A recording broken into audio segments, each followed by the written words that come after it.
Okay, hello everyone. Here I want to provide a tutorial on how to change WhatsApp ringtone with on music on Samsung Galaxy A55 5G device.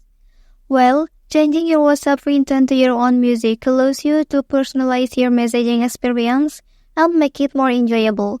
You can choose a song or song that you like, making incoming calls and messages more fun to hear.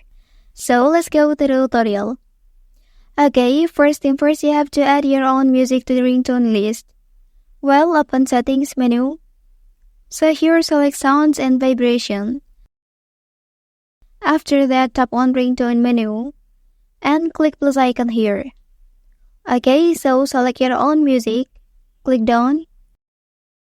Next, enter to your WhatsApp application. So here, you can click the three dots at the corner and then select Settings option. Okay, after that, tap Notifications menu. So here, scroll down and find out Ringtone option. Tap on it. And lastly, select the music you have added before.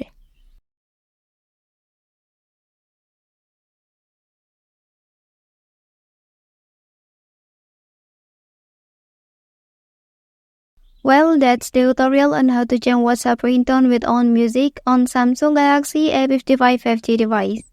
If you are helped by this video, don't forget to like and subscribe to get other information from this channel. Thank you.